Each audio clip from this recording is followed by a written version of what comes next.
Today, I'm in Southwest Louisiana. And I came here for a number of reasons, but I came to this specific place, almost on the border with Texas, for these Louisiana blue crabs. Blue crabs are mean little bastards. Beautiful too in their own way. Shells brushed in deep blues and greens, and when you catch one, they don't go quietly. Pull one up on a line, and it'll snap at you like it's got a point to prove. And maybe it does. They're survivors, opportunists, bottom-feeding, claw-swinging symbols of a place that doesn't hand out easy wins. These creatures thrive in the brackish in-between where freshwater rivers bleed into the Gulf, where salinity shifts with the tide. South Louisiana isn't just a place. It's a tangled, muddy conversation between land and water, where the line between the two gave up long ago. But it's not just the crabs that brought us to this place where time seems to come to a complete stop. It's also about what's for dinner that night, an experimental dish with an unlikely origin that involves these freaky things.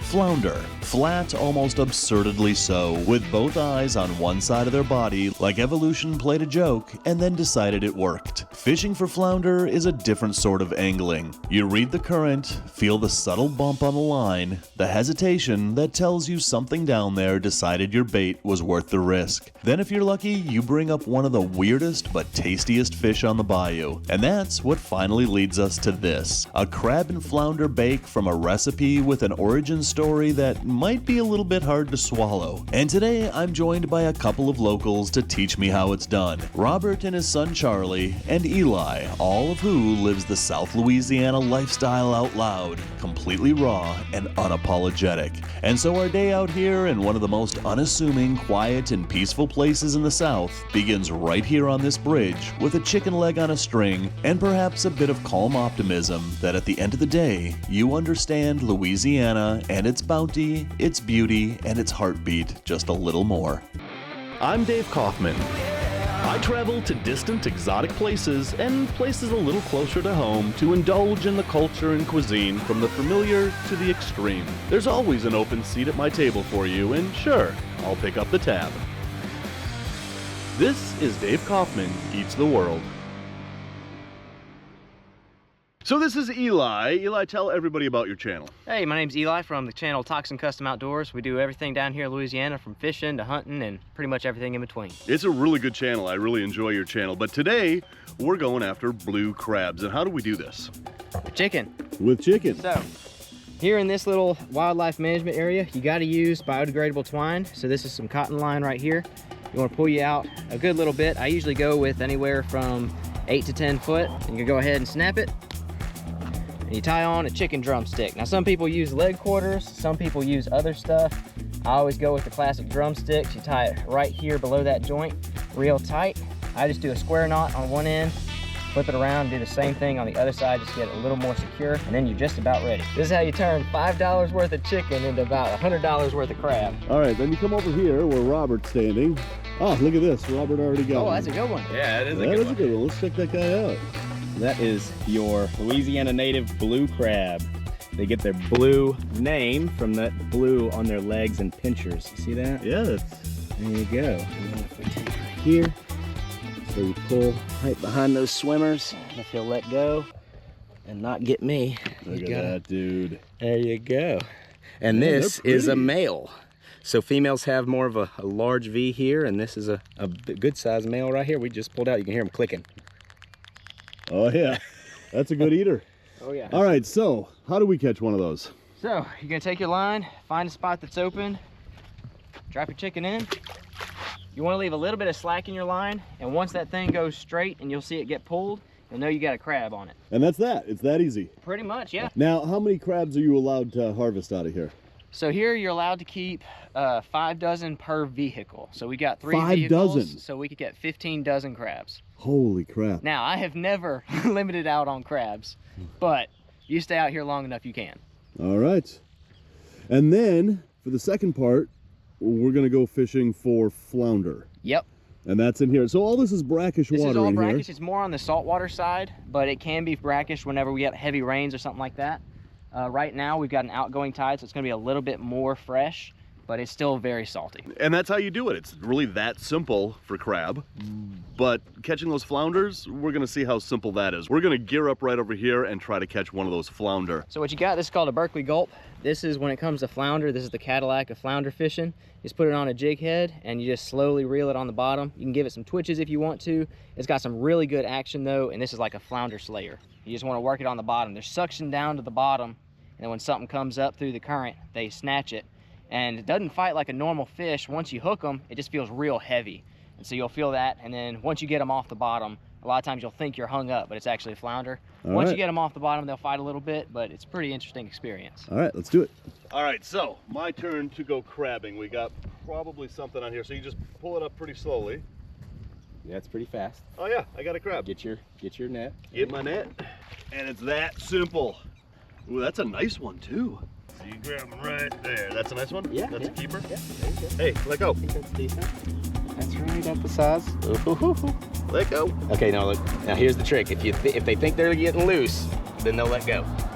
You're getting So loose. You're getting loose. Let it go for a second, And then you let go. and then I'll let you chase her on the deck. You little mother. Come here. Ah!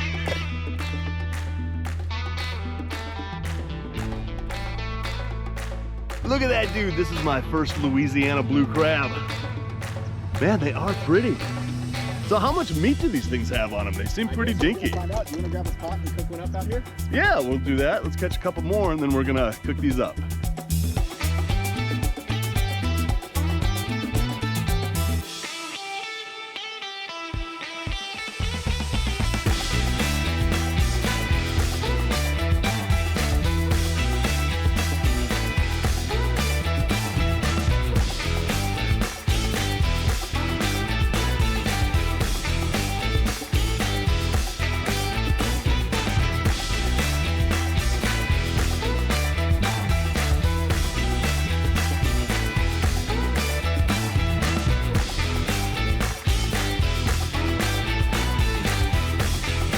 All right, so right over here, Robert has a little camp grill, and we're gonna cook one of these crabs up right here. You just can't get fresher than that. Right from the water, right into the pot. We put some spice into that water. We're gonna boil up these crabs right here on site. You cannot get fresher than this. Here we go.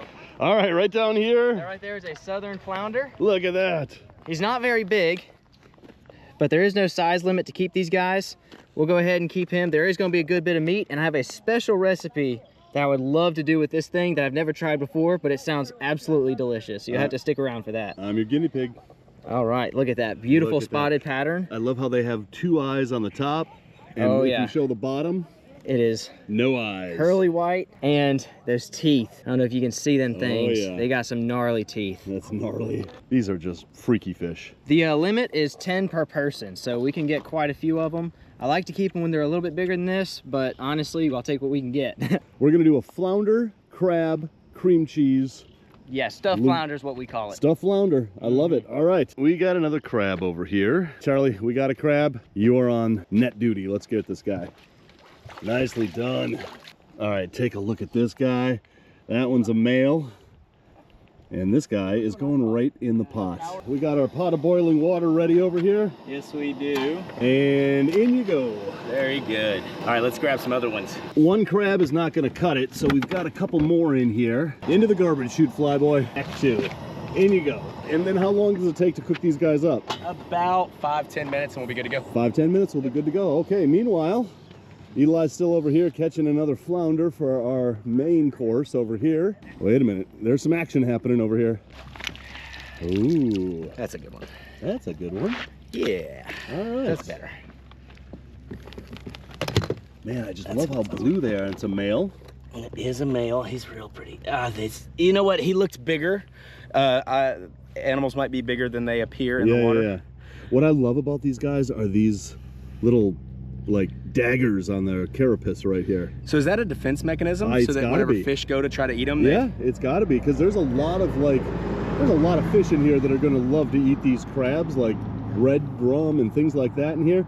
That's got to be a defense mechanism. But what good is the defense mechanism once you're halfway down a fish's mouth, you know? Yeah, that's fair.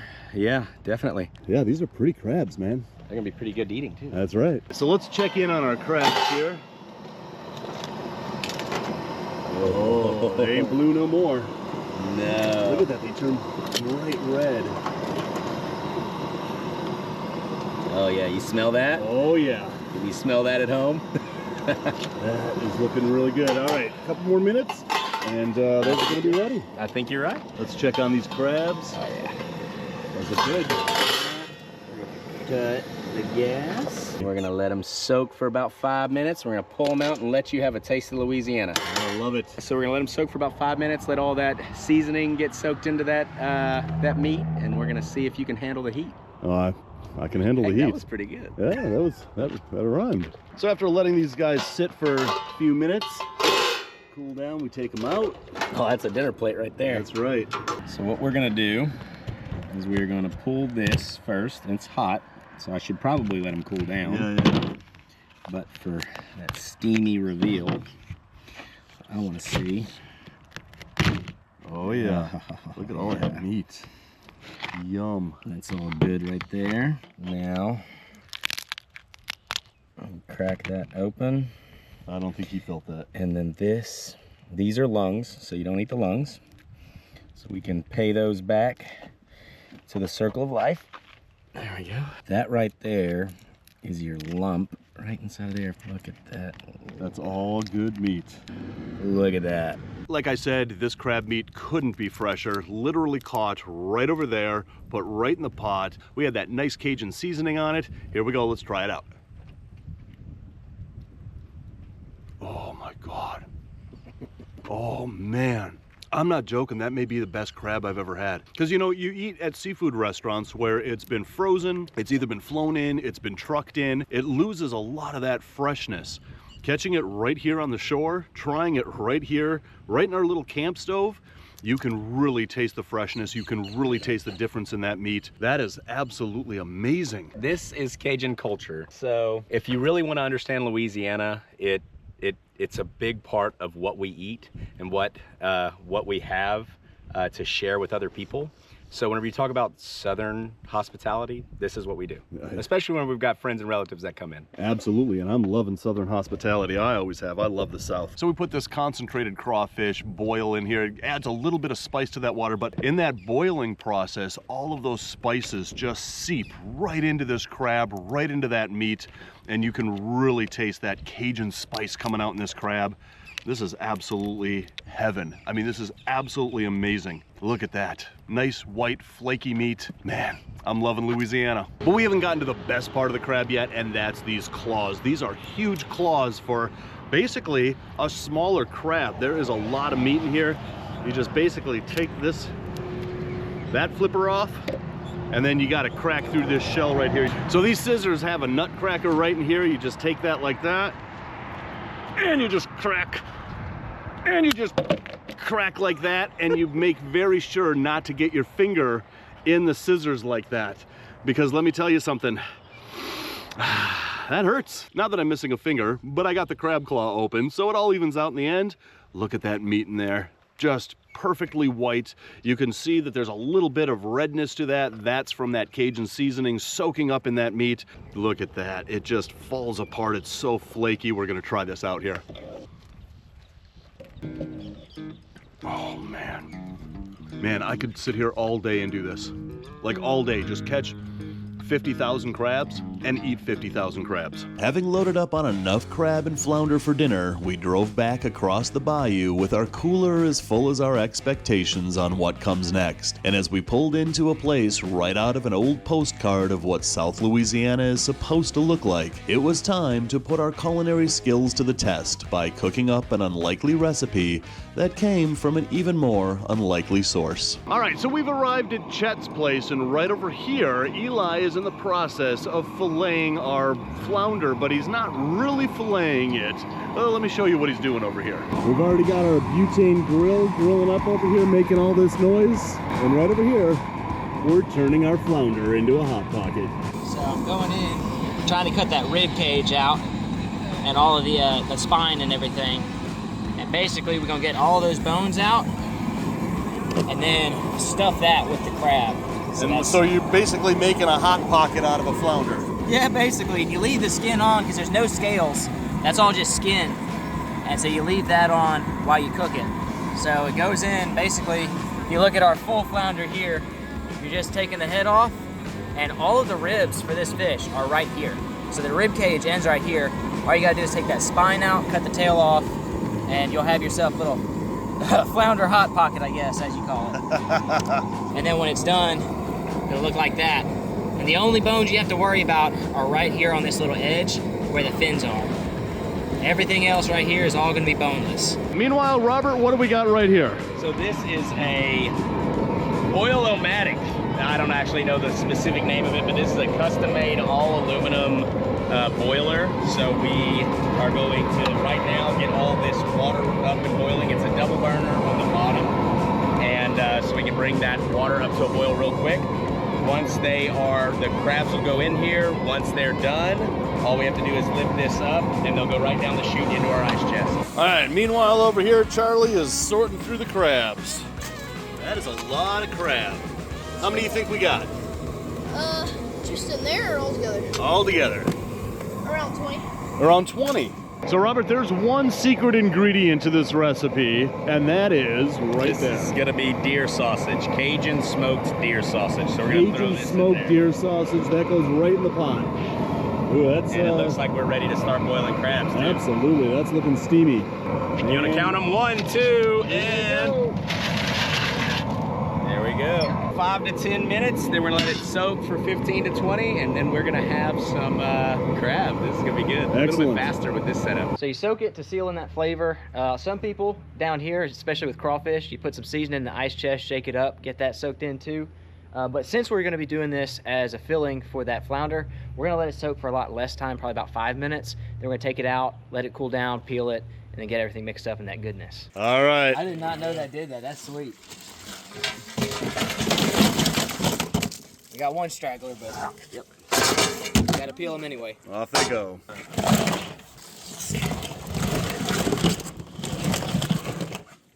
There we go.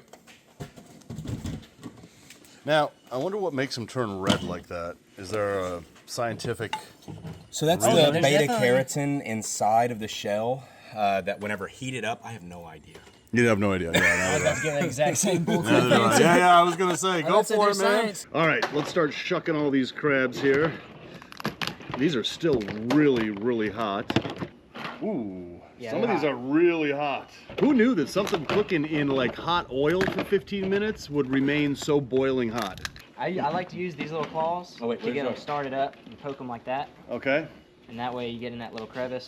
The real challenge is going to be getting the meat without any pieces of shell. Yeah, like an egg. Ooh, that's that claw meat right there. That's the best part of the crab. Being from Minnesota, I've shucked a lot of corn. This is the first time I've ever shucked a lot of crabs. It's kind of the same process, actually.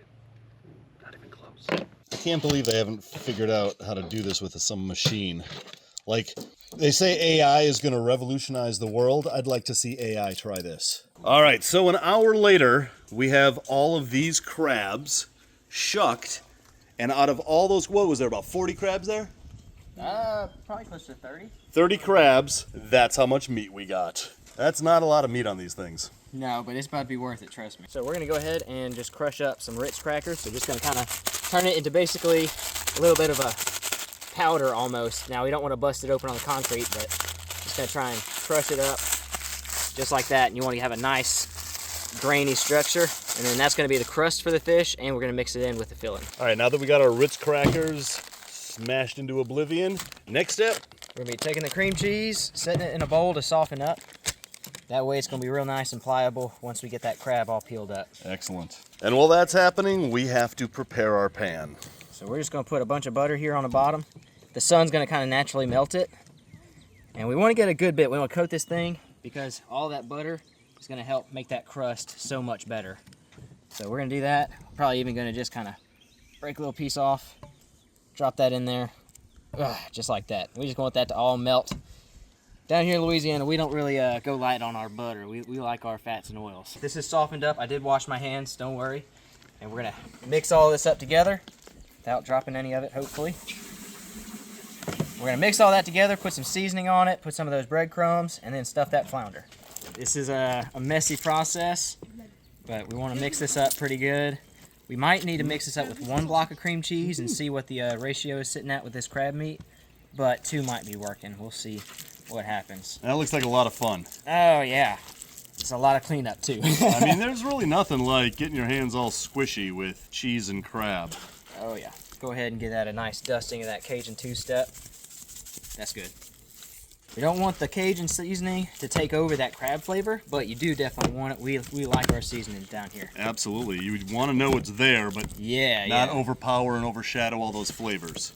But this crab, when you get it fresh, it is not like the grocery store. It's got a really clean, natural taste.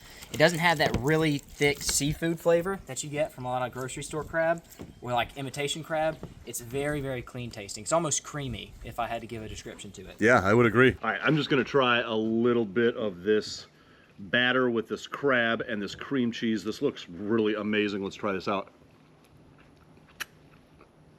Oh my God. That is absolutely amazing. Just the cream cheese, cracker, and crab in and of itself. It's rich, it's flavorful. That's pretty amazing. This is going to be an amazing dish. So we take this and we find our flounder. It's in the ice chest. We're going to get that now. All right. So I am taking the tops of these crabs, rinsing everything out, and with that extra stuffing that we've got over there, we're gonna make stuffed crab. All right, so the next step is we've got our Ritz crumbs.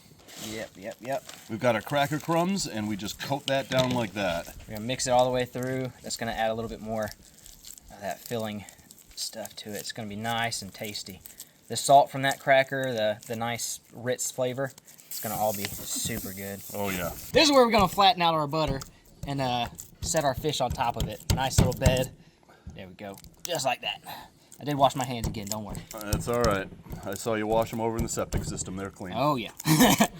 So we're gonna set down our flounder just like this on the bottom. Oh wait, crust. Crust. Always forgetting the crust. Dang it. Sprinkle that on the bottom. Perfect. Set that down. Now it's time for us to fill her up. Let's fill her up. All right, we're gonna get a nice little handful of that. We're gonna lay, not too thick. Again, you want the flounder to still be able to shine through. So we're gonna layer a little bit of that up. Just like that, you're gonna fold it over. Oh my goodness. Look at that. Now, doesn't look like much now. It is going to be amazing. It's gonna look like something soon. Oh yeah. And while that's going, we're also at the same time gonna put some of this into we've the got stuffed crab. Butter down at the bottom. Now I'm gonna put this. Oh no, this is gonna be my favorite. Oh yeah. Y'all can share that flounder. And put it right in there. So we got our stuffed shells right there. And remember how we were talking about what these spikes were for? I know exactly what they're for now. These are perfect little handles. You just pick that up. Isn't nature amazing? They gave us little handles to better eat these with. Where was this recipe from? I was out fishing one time for flounder, and this guy came rolling up on a bicycle, and he told me I needed to do this. So I'm gonna listen to him. He had a little bit of a gut on him, so I'm gonna trust his experience. So we have some guy, random guy, on a bicycle to thank for what we're about to eat here. I absolutely love it. Rode up on me while I was fishing and dropped some knowledge and left. That sounds almost biblical.